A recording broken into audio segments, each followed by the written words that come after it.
Bien, merci. Merci beaucoup, évidemment, pour cette invitation, non seulement pour la confiance dont elle témoigne, mais aussi, j'en suis ému d'ailleurs, mais aussi pour le travail tout à fait spécifique qu'elle m'a autorisé, cette invitation. Un travail que j'ai tenté de façon très expérimentale. Donc, bon, nous n'aurons pas de discussion après, mais j'espère qu'on en aura dans les 10 ans qui viennent. Puisqu'en effet, le projet que j'ai, c'est de faire une histoire croisée entre les grandes scansions du travail du GEMCA, telles que je les ai perçues, et ce que je considère comme ce que j'appellerais les réacteurs nucléaires, les petits réacteurs nucléaires, qui tout à la fois ont impulsé, propulsé, disséminé aussi, je crois, mon propre travail depuis une trentaine d'années. Réacteur nucléaire que je n'ai jamais fait apparaître avant aujourd'hui. Et que je vais devoir mettre en œuvre pour aller à 300 à l'heure dans les 45 minutes qui me sont données. Et mon projet serait de faire une tentative d'auto-analyse. Alors, une tentative d'auto-analyse dans laquelle, comme vous le verrez, je vais instiller les marques de l'altération considérable de mon propre discours par celui du GEMCA.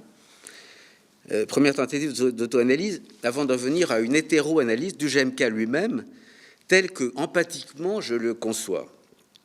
Et si je peux dire, avec d'immenses limites, parce que comme je le disais tout à l'heure en venant à Michel Wimans et Sophie Houdard, l'exploration du site du GEMCA, non seulement m'a fait relire beaucoup de textes que j'avais lus, mais m'en a encore plus fait découvrir que je n'avais pas lu, et donc que je n'étais pas en mesure d'incorporer, pour utiliser une langue jésuitique, d'incorporer à mon propos d'aujourd'hui.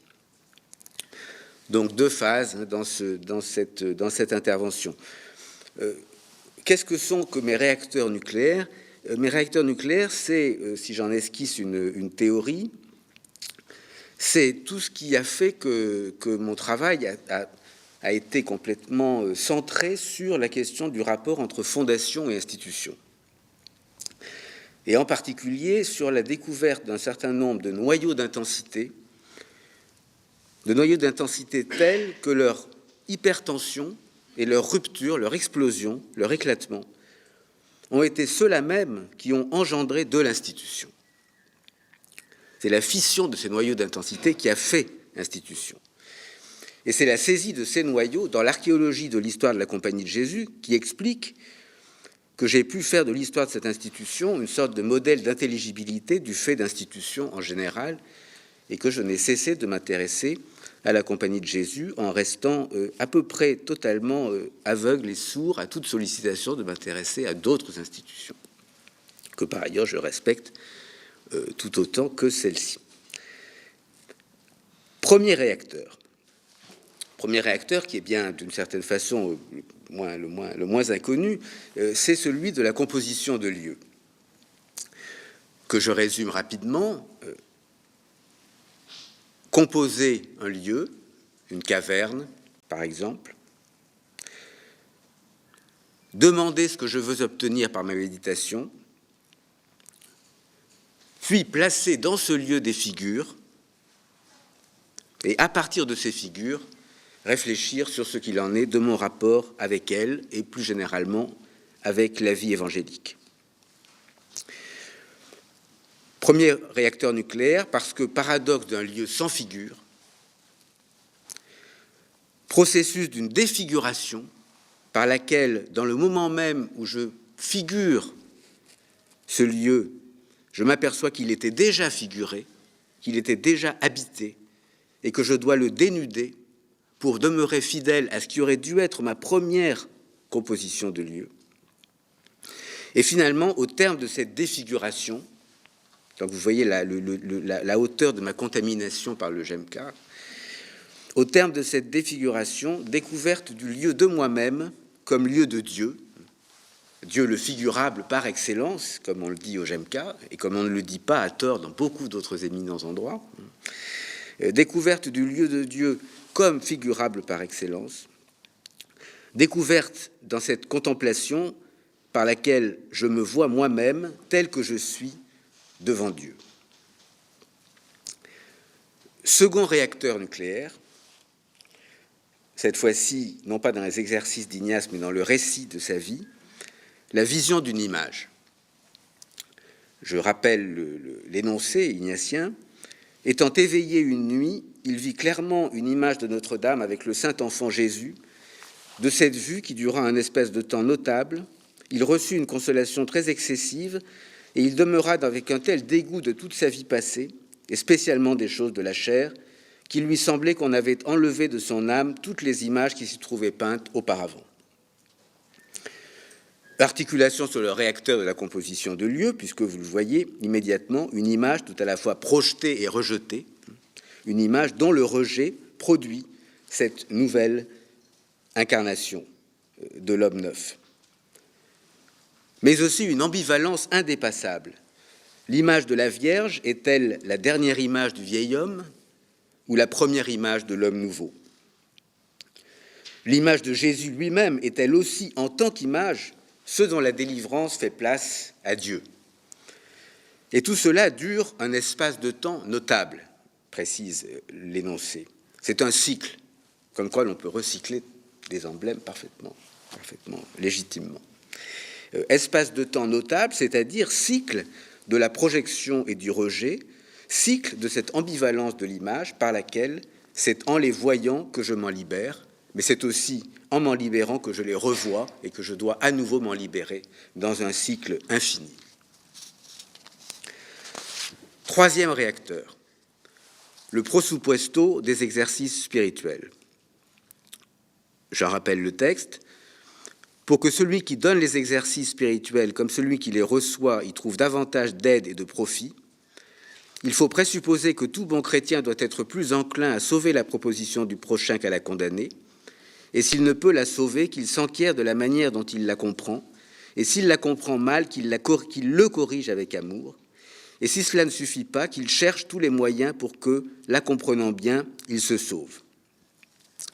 Mon lapsus était significatif, mais cependant involontaire, qu'il le corrige et non pas qu'il la corrige, puisque s'amorce un paradoxe et une difficulté qui marquent la fin de cet énoncé sur le « il se sauve », dont on ne sait définitivement pas s'il s'agit du salut du prochain ou du salut de la proposition du prochain. Puisque ce malentendu, cette ambivalence, ce « c'est salvé », est textuellement encapsulé, en quelque sorte, dans son ambiguïté. Une ambiguïté portant sur le rapport de l'énonciation et de l'énoncé, c'est-à-dire aussi à la fois du salut par la foi et du salut par les œuvres.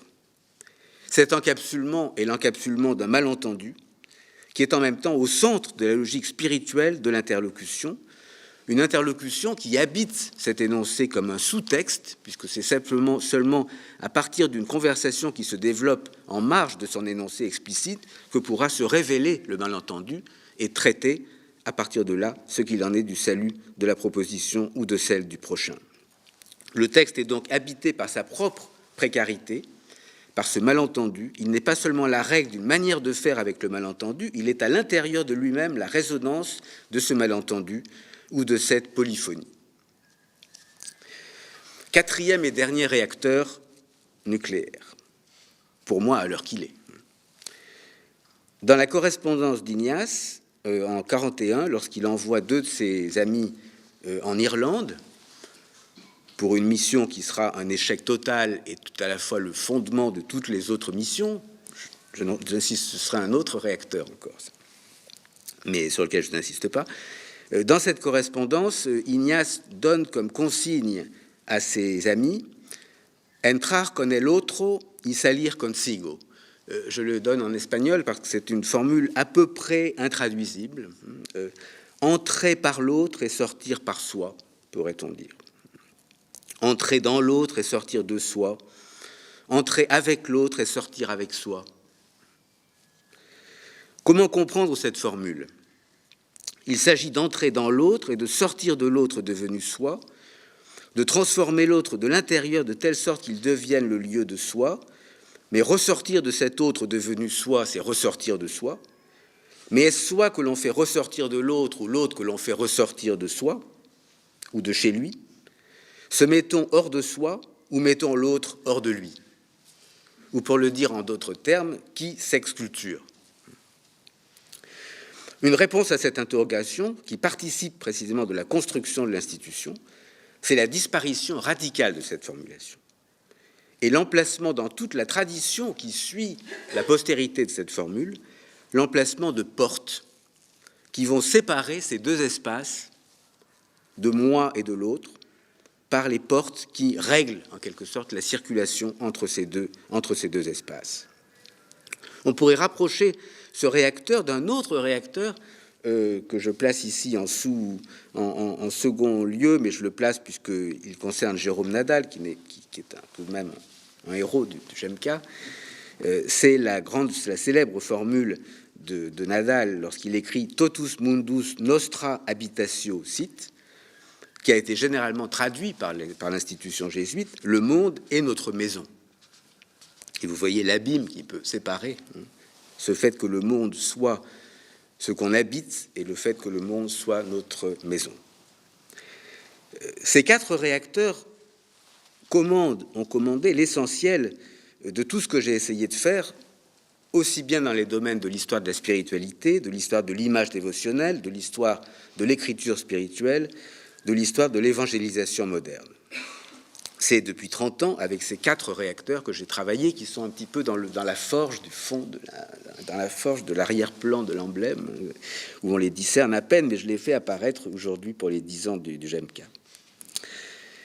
Je les fais apparaître d'autant plus que les enjeux, pour moi, sont essentiels, en particulier puisque ce sont ces atomes fondateurs dont la fission a produit de l'institution, et que c'est donc une histoire contre-fondamentaliste, de façon définitive et décisive, une histoire contre-fondamentaliste qui me permet, par exemple, par ailleurs, de comprendre pourquoi Michel de Certeau s'est à ce point intéressé à la Compagnie de Jésus du 1er XVIIe siècle et à ce point peu à la Compagnie de Jésus des temps fondateurs, comme on les appelle, mais aussi une méthode régressive, puisque ces réacteurs nucléaires ne me sont apparus que dans la description de leur postérité.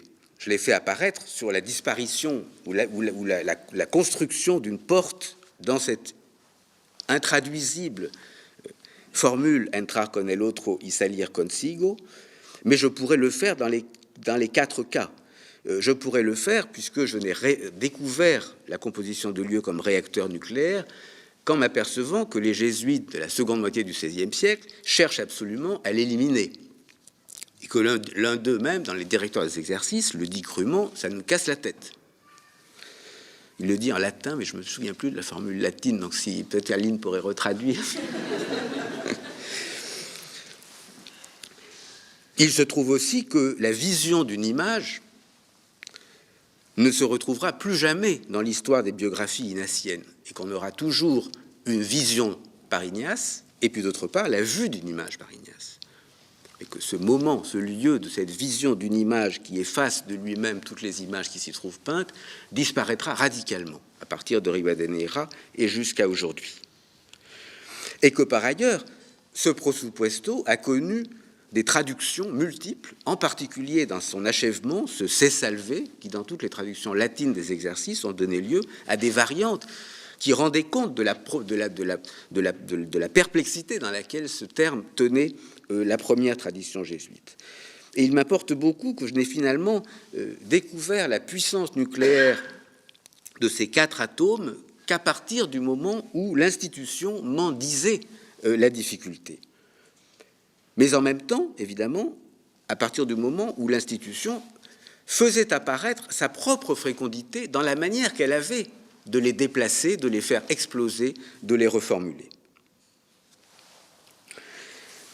Alors c'est ici que j'entrerai dans le deuxième moment de cette intervention, dans lequel je voudrais essayer de montrer comment ces réacteurs ont été, pour moi, dans une très forte empathie épistémologique avec les grands chantiers théoriques du Jemka.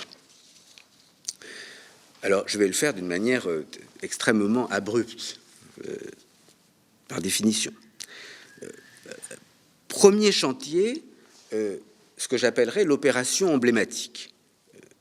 Agnès y est revenue, c'était effectivement pour moi un moment qui a été fondateur dans nos relations de travail, moment pour moi très important dans la réflexion que j'ai pu en avoir, puisqu'il s'agissait de faire de l'emblématique non pas l'enjeu de la recherche d'une signification scellée dans le secret de ces cryptes, mais de renouveler, de réinventer l'emblématique comme l'histoire d'un réglage de signifiants, et spécialement de l'articulation entre le signe visuel et le signe linguistique dans la production imprimée de la première modernité. Il s'agissait en sorte de renverser le totem herméneutique que pouvait représenter un type de concrétion défini par son sens caché ou par sa stratification allégorique.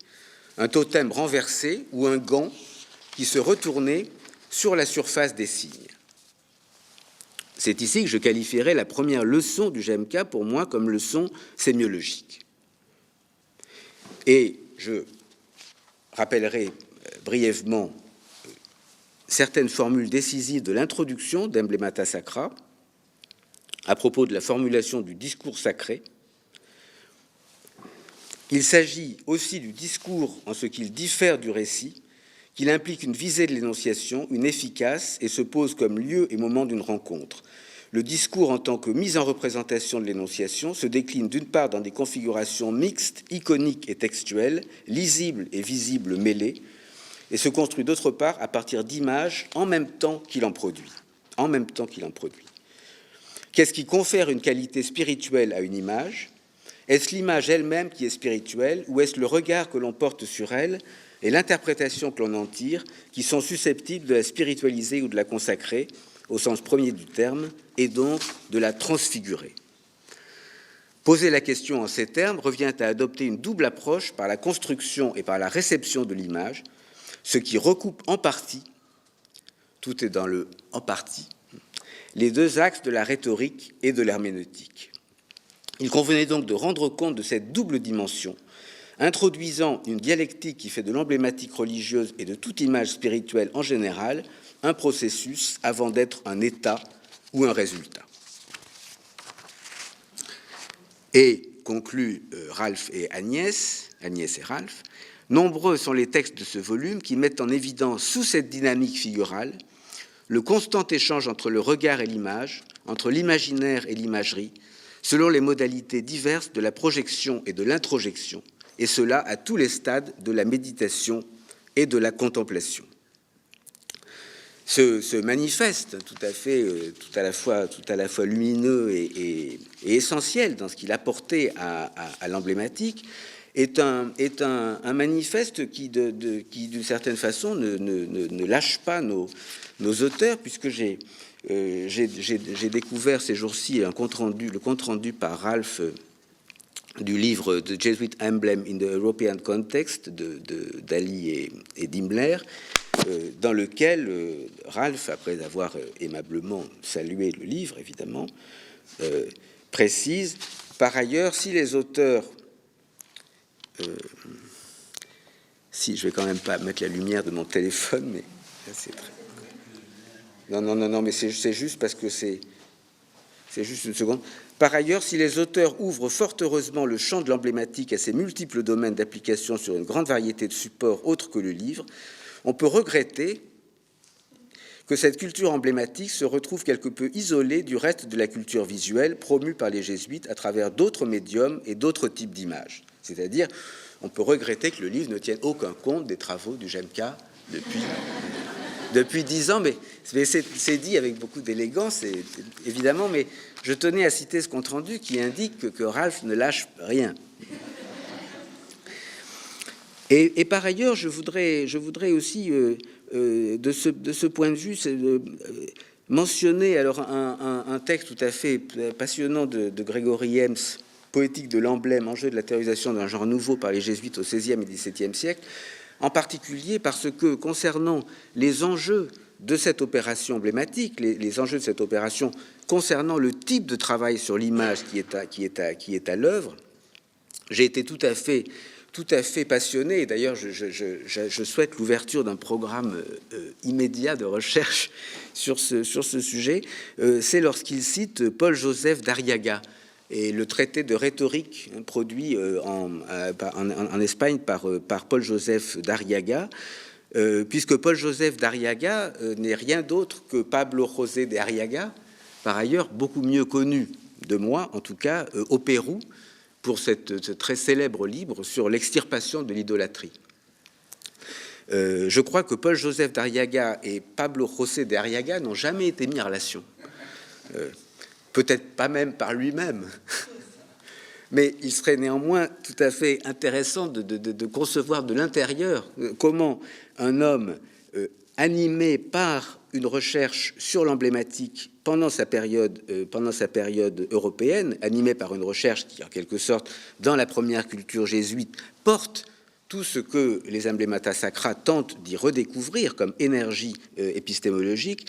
Il est tout à fait étonnant de découvrir que ce même homme est l'extirpateur de l'idolâtrie des Indiens du Pérou. Et je pense que là, on aurait, sur un des sujets qui est un des grands horizons, me semble-t-il, du GEMCA dans son travail à l'échelle mondiale, on aurait là un très beau sujet. Quel est le lieu de l'empathie, pour moi, entre l'opération emblématique et mes réacteurs nucléaires? C'est évidemment la composition de lieux, puisqu'il s'agit là aussi de faire sauter la réserve intérieure que pouvait désigner ou indiquer la contemplation imaginative du récit évangélique en faisant apparaître un lieu vide de l'intériorité, en révélant la nudité de ce lieu. De la même manière que le travail du GEMCA a révélé la nudité du sens conçu comme une sorte d'arrière-monde par rapport à l'élaboration et à la construction de ce sens dans la production et la réception des images. Alors, cette opération emblématique, elle est matricielle pour un très grand nombre des chantiers qui ont suivi, me semble-t-il, pour le GEMCA. Et en particulier, le second que je retiendrai, qui pourrait s'intituler « Figure et cadre », dans laquelle il me semble que tout le travail que vous avez fait a été, la figure a été évidemment déjà citée par les chefs dans la première partie de la séance, mais j'y reviens car cette question de la figure a été progressivement poussée vers ses marges, en quelque sorte, dans le développement rigoureux de la question emblématique, puisqu'il s'agissait de s'intéresser à la genèse de la dissimulation, en quelque sorte. Comment est-ce qu'une image, comment est-ce qu'une figure se retire, en quelque sorte, au regard pour pouvoir être redécouverte?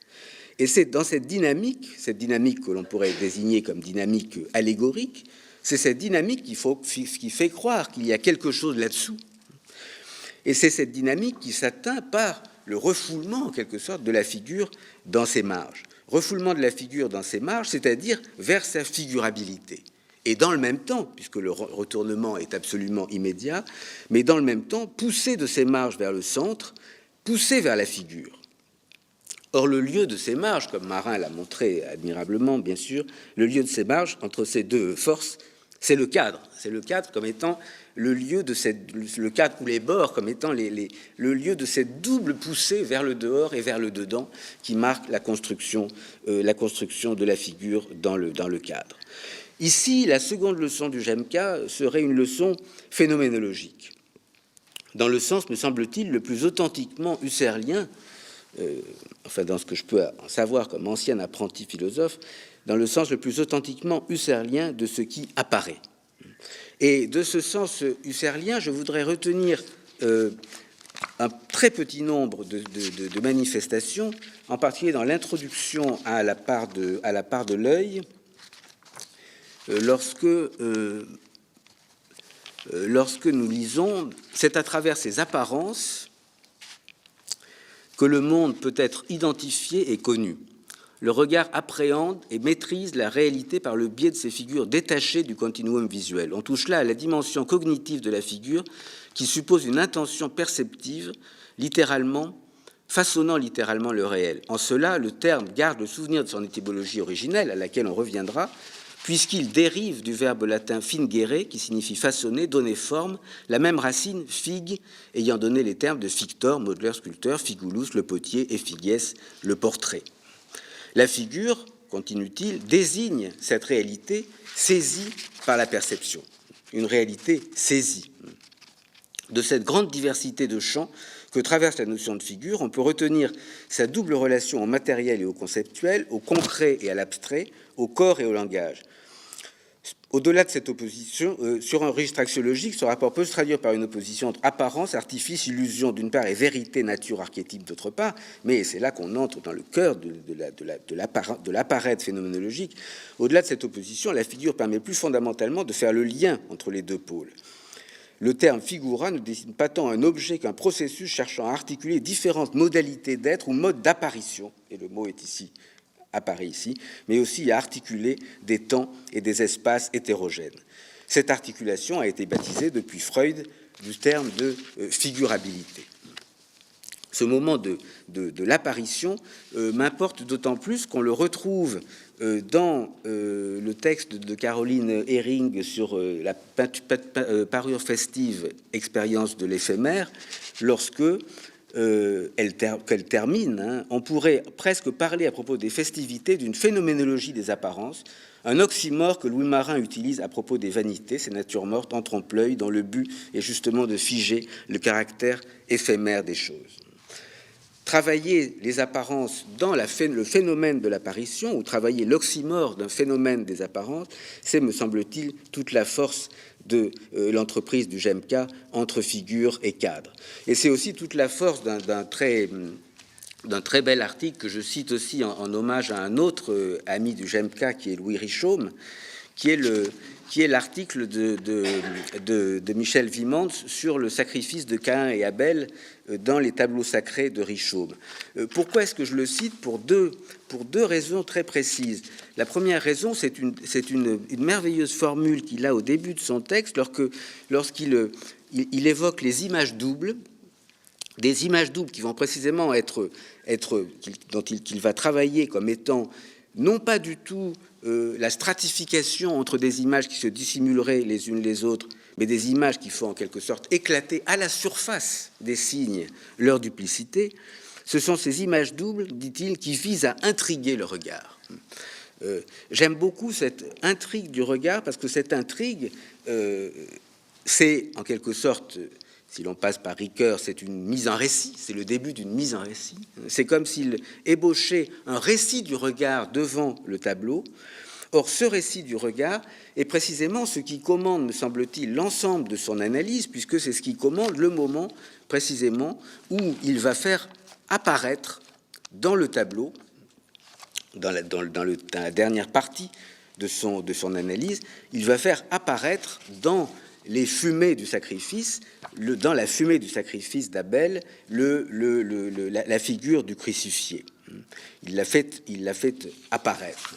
Il l'a fait apparaître, et ce qui m'importe beaucoup, c'est ce rapport entre l'intrigue et l'apparition, c'est-à-dire ce rapport entre l'événement, l'immédiateté de l'événement, l'instantanéité de l'événement, et l'intrigue comme étant précisément, tout au contraire, ce qui met en récit cet événement.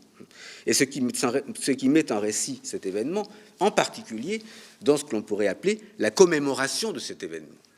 La commémoration de cet événement qui nous renverrait tout aussi bien à la manière dont un travail comme celui de Vimans sur cette gravure implique une intrigue dans le récit de stases successives du regard sur le même tableau, mais on pourrait dire aussi comment la commémoration met en intrigue l'événement dans l'ensemble de tout ce qui a intéressé par ailleurs le GEMCA sur les festivités baroques et sur le spectaculaire de la commémoration. Je crois que ce couple intrigue et apparition est tout à fait fondamental, parce qu'il fait naître en quelque sorte la commémoration à l'œuvre dans le regard de l'image, une commémoration à l'œuvre dans le regard de l'image qui est par ailleurs une manière, je pense, la plus féconde possible de travailler ce couple étrange dont je ne suis pas sûr que jamais personne ne l'ait compris, dans le décret du Concile de Trente, entre l'instruction et la remémoration. Quand cesse-t-on d'apprendre? Quand commence-t-on de se remémorer? Quand ne s'est-on pas encore remémoré pour seulement apprendre? cette question vertigineuse que je ne développerai pas, il me semble que sa résolution est à l'œuvre dans un travail qui, précisément, construit la commémoration par l'intrigue du regard dans la répétition de l'apparition. Le lieu empathique serait ici mon second réacteur nucléaire, c'est-à-dire la vision d'une image. C'est-à-dire qu'est-ce qui, dans la vision, il faudrait renvoyer ici à toute l'histoire de la transformation des visions d'Ignace dans les récits de sa vie, qu'est-ce qui, dans la vision, pousse le seul cadre de vision, l'écran blanc, à faire image, à se donner à voir comme cadre en faisant image. Qu'est-ce qui pousse le cadre au centre, comme je viens de le dire? Qu'est-ce qui pousse aussi, de ce point de vue, le décor vers l'ornement? Qu'est-ce qui pousse la marge du décor vers l'invasion de l'ornement? Il me semble que ça, c'est vraiment au cœur de tout le travail sur les cultures du spectacle, dans laquelle la notion même de l'ornement, mais qui était déjà à l'œuvre dans l'emblématique, que Gregory Hemmes considère comme un ornement amovible, cet ornement amovible, il envahit la scène du Jemka dans le travail sur les cultures du spectacle, et l'envahit par des formules tout à fait remarquables, dont je ne citerai que deux, dans l'introduction au livre sur les cultures du spectacle, deux citations, mais qui m'avaient beaucoup frappé, et dont je mesure l'importance en revenant sur ces textes ces jours-ci. On peut en effet considérer que l'appareil spectaculaire fonctionne comme une parure qui habille, recouvre et transforme une réalité préexistante. Il faut envisager la métamorphose spectaculaire sous le prisme de l'ornemental. Là, c'est la définition la plus forte, la plus profonde de l'ornemental, et qui est encore aboutie dans ce qui est précisément une réflexion sur le rapport de l'événement à la commémoration, puisque on y considère la spectacularisation dans la commémoration de ces événements éphémères. L'ornement, c'est précisément ce qui, en envahissant en quelque sorte, en envahissant la scène, va construire précisément la possibilité de la commémoration. Et la portée de l'ornement que j'ai redécouverte récemment en essayant de réfléchir, j'étais avec Ralph à Douarnenez il y a quelques mois, en essayant de réfléchir sur le rapport entre cadre et ornement à propos des peaux peintes de Michel Lenoblet. J'évoque les peaux peintes pas par hasard, c'est parce que les peaux peintes, elles sont sorties du bois, si je peux dire, pour la première fois depuis un bon moment, depuis très longtemps, dans le recueil des Emblemata Sacra. C'était François Trémolière qui avait fait sortir le troupeau du bois, de ces peaux peintes, de ces peaux de mouton peintes du prêtre Michel Lenoblet. Et précisément, ce qui m'a beaucoup impressionné dans ce travail sur les Taolénous, c'est la manière dont le cadre fait ornement, se transforme en ornement, précisément dans le rapport à une contemplation de ces peaux peintes, et non pas simplement un regard méditatif et analytique. Or, il me semble que précisément la saisie contemplative, le rapport de la saisie contemplative et de l'intrigue du regard, le rapport de l'événement et de la commémoration du regard dans la poursuite de la répétition de sa contemplation, est tout à fait au centre de votre travail. Troisième chantier, j'ai bientôt fini, je regarde l'heure quand même, mais je vais jusqu'au bout, mais je vais accélérer encore mes réacteurs. Troisième chantier, celui de l'image dans le texte. Celui de l'image dans le texte, qui me semble porté vraiment par la question de la figurabilité, puisque cette question de l'image dans le texte revient à poser le problème de ce qui se donne à voir dans un texte, de ce qu'est la visualité d'un texte, et à partir de là, quelle est la portée d'une telle question dans le moment moderne, c'est-à-dire dans le moment où l'espace de l'image se fait prendre en quelque sorte au filet du texte, comme son cadre, sa glose, sa condition de possibilité comme espace signifiant. Alors c'est le travail de l'emblématique qui fait jouer en quelque sorte cette prise dans les filets du texte, en retournant en quelque sorte l'image dans son rapport actif au texte, mais c'est aussi la visualité de l'image dans le texte qui, à nouveau, retravaille de l'intérieur ce rapport.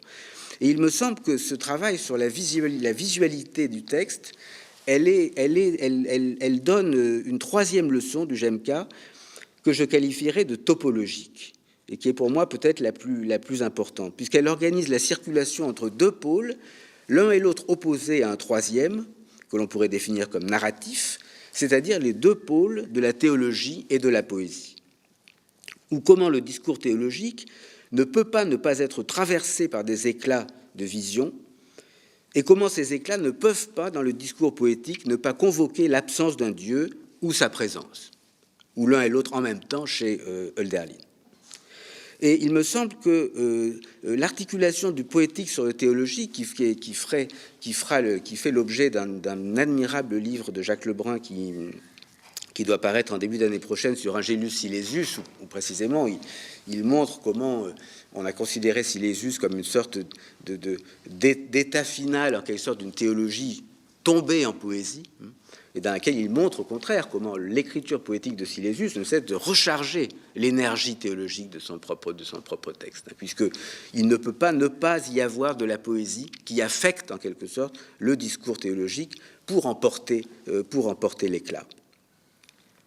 Et il me semble que c'est à nouveau dans cette direction que se placerait le très beau recueil sur les fictions sacrées, puisque la fiction sacrée, c'est une certaine forme de retour à l'allégorie, mais évidemment à l'aval du désenchantement de la notion dans le travail de l'emblématique tel que vous l'aviez poursuivi auparavant. Quel serait ici le lieu de l'empathie avec mon propre atelier? Je reviendrai ici à entrar con el otro y salir consigo, car la porte n'était pas là, ou pas encore là, dans la formulation ignatienne, mais on la voit, cette porte. On la voit d'autant plus que l'on relit en sous-texte la formule du récit évangélique, dont cette formulation ignatienne est dérivée, dans Jean 10, « Je suis la porte des brebis, si quelqu'un entre par moi, il sera sauvé ». Mais c'est précisément, d'une part, évidemment, en inversant cette formule, puisque ce n'est plus si l'autre entre par moi, c'est puisque j'entre par l'autre, c'est précisément cette inversion rendue possible par la confusion installée par l'enlèvement des portes, mais c'est précisément aussi en quittant le récit évangélique pour ce seul discours, ce seul énoncé adressé par Ignace à ses compagnons, que la porte elle-même entre, je dirais, en visualité, non pas en visibilité. Elle entre en visualité, elle passe comme un ange, en quelque sorte, dans cette formule, où elle brille par son absence. Mais c'est précisément quand une figure brille par son absence qu'il me semble que nous sommes très proches de ce que le JMK appelle la figurabilité. Et c'est ici que surgirait une quatrième et dernière scène portant sur ce que j'appellerais la possibilité de la parole. Car ce qu'Ignace recommande à ses apôtres, dans le souvenir de la parole du Christ, n'est certainement pas de dire, car si les jésuites étaient arrivés en Irlande en disant au premier Irlandais venu « J'entrerai par toi et je ressortirai par moi », leur voyage aurait été encore plus bref qu'il n'a été, et il l'a déjà été. Ils ne le diront pas, mais ils le penseront. On sera du côté d'une parole possible ou d'une puissance de parole qui animera leur action. Et c'est cette dernière leçon du JMK que je retiendrai aujourd'hui, une leçon pragmatique. Leçon pragmatique, question essentielle aussi, qui n'a cessé de provoquer une discussion complexe, me semble-t-il, dans la communauté des spécialistes de la littérature spirituelle moderne. Peut-on ou doit-on entendre une voix dans le texte? La voix est-elle seulement laissée comme un écho dans les textes qui seuls en témoignent, ou la voix insiste-t-elle dans le texte? Y est-elle active? Et est-ce parce qu'elle y est active que nous entendons nous-mêmes le texte, que nous pouvons l'entendre encore aujourd'hui? D'où cette proposition d'une leçon pragmatique. Et je trouve très important de ce point de vue le souci de la voix, de la haute voix ou de la voix basse, dans les travaux du JMK. Le travail sur le dossier sur la poésie néo-latine, qui était absolument passionnant, et puis le texte d'Aline Smithers sur Saint Paul, dont je voudrais citer un passage, et ça sera le dernier, qui me permet aussi de citer un autre ami du JMK, un ami difficile, qui est Sandeus, puisque puisque Saint Deus écrit en effet, quiconque invoquera le nom du Seigneur sera sauvé. C'est traduit par Aline Smethurst, donc admirablement traduit. Mais de quelle façon l'invoqueront-ils s'ils n'ont pas cru en lui? Et de quelle façon croiront-ils en lui s'ils ne l'ont pas entendu? Formule très, très profonde par laquelle il se trouve que ceux qui croiront non pas parce qu'ils auront entendu leur parler, mais parce qu'ils auront entendu parler, s'ils ne l'ont pas entendu, puisque le entendu porte véritablement sur ce qui aura été dit, mais non pas nécessairement sur ce qui leur aura été dit. Donc il y a là une sorte de partage, en quelque sorte, de la parole et de l'écoute qui est tout à fait remarquable dans la circulation à l'intérieur de ce bref texte de Saint Deus. Le lieu de l'empathie, pour moi, serait évidemment ici le prosupuesto des exercices, ce que j'ai appelé cette parole, en quelque sorte, encapsulée dans le texte, le prosupuesto des exercices, mais je pourrais aussi évoquer, pour finir, ma passion du moment, vraiment du moment immédiatement présent, qui concerne les mystères de la vie du Christ, puisque je m'intéresse en ce moment, après de très longues années d'attente, de trac en quelque sorte, je m'intéresse à cette annexe des exercices spirituels d'Ignaz de Loyola, très rarement étudiée, et on comprend pourquoi, étant donné leur extrême difficulté. Je lis un seul de ces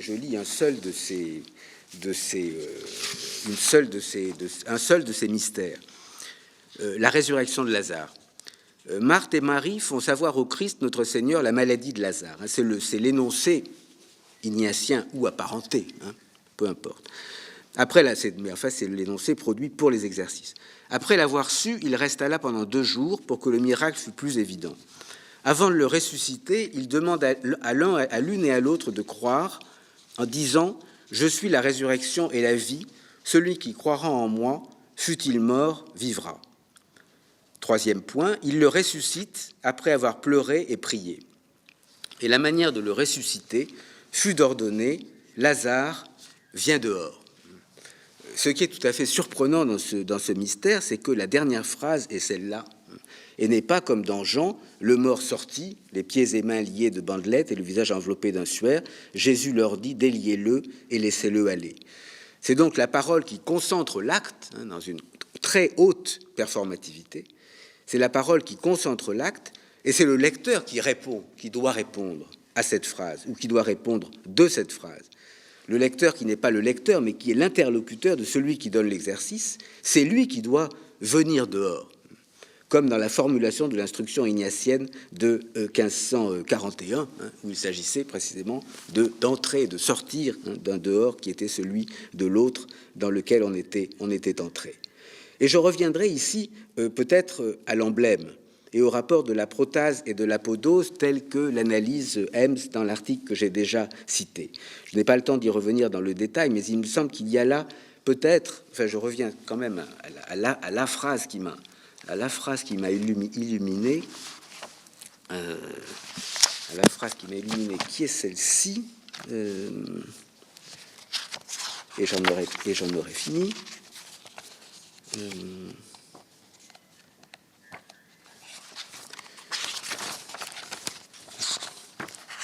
J'espère que je n'ai pas omis simplement de la pointer. Je crains.